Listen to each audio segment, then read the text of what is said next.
Lettre aux Français de l'émir Abdelkader, troisième partie du mérite de l'écriture suite. Développement. Les écritures des nations parmi les peuples qui habitent l'Orient et l'Occident sont au nombre de 12.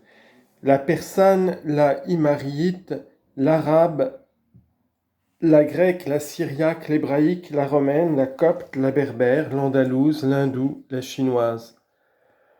5 d'entre elles ne s'emploient plus communément et personne ne les utilise plus, au moins parmi les gens du peuple. La himyarite, la grecque, la copte, la berbère, l'andalouse. Les autres écritures sont couramment employées chacune dans des régions bien déterminées. La persane, même si elle relève d'un type unique, utilise 6 modes d'écriture distincts. Les lettres de l'alphabet s'ordonnent de la façon suivante: Abjad, Hausi, Kalman, Safarish, Tathza. N'existe pas chez les Persans les phonèmes qui correspondent en arabe au tha, surmonté de 3 points, au ha sans point, au sad emphatique, au dad emphatique, au ta emphatique, au za emphatique, au aïn sans point, au qaf emphatique. L'écriture persane passe pour avoir été codifiée par Kamorath, appelé Kaimarouth, troisième roi des anciens habitants de la Perse. On dit aussi qu'il fut le premier à s'exprimer officiellement en persan. Certains affirment pourtant que ce fut El-Dahak qui écrivit le premier dans cette langue, d'autres même que ce fut Feridoun. Les rois de Perse formèrent en fait 2 grandes dynasties. La première, où l'on ne compte pas moins de 9 souverains, dont 2 femmes, prit fin avec Dara, fils de Dara, qu'Alexandre devait faire mettre à mort, après quoi le premier empire perse disparut, comme avaient disparu les peuples du passé. Dans la série des rois de la deuxième dynastie, on compte quelques 30 souverains, dont 2 femmes encore. Le premier en date fut Ardashir, fils de Babik, fils de Sassan, pour lequel fut inventé le jeu du jaquet. Le dernier fut Yazdarjid, fils de Shahriyar. On a appelé ces rois les Khosroès. Le chiffre le plus juste avancé pour mesurer la durée de l'empire des Perses, depuis le début du règne de Kamorath, fils de Amin, jusqu'à la disparition de leur pouvoir sur la terre, est de 3164 ans.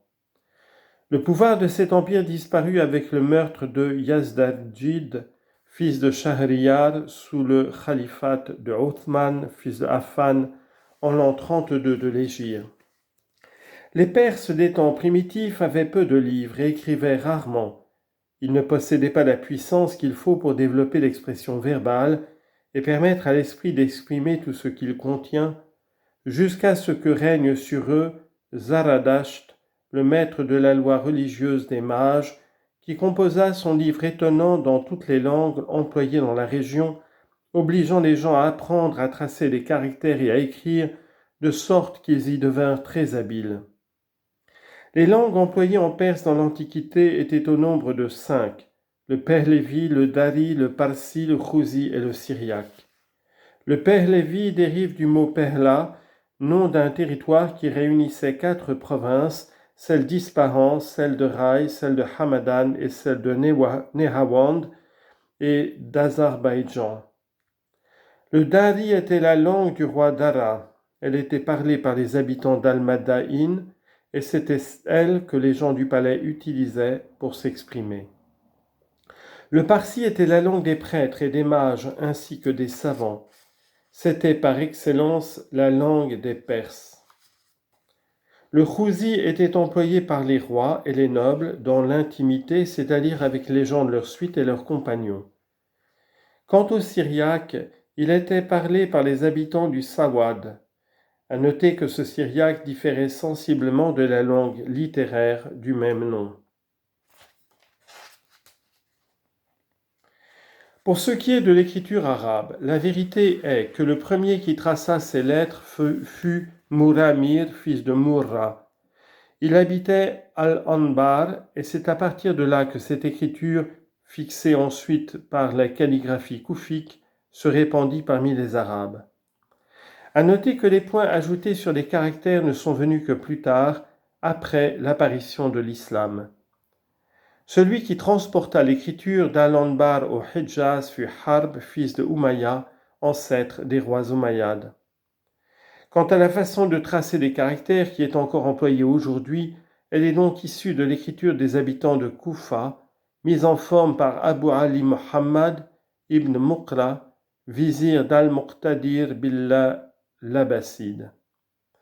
Après lui vint Abu Hassan Ali, fils de Hilal, connu sous le nom de Ibn al-Bawwab, qui perfectionna sa méthode, soucieux avant tout d'élégance et de beauté. L'écriture arabe est donc relativement récente, car les Arabes à l'origine donnaient davantage d'importance à la mémorisation et à la transmission orale des traditions.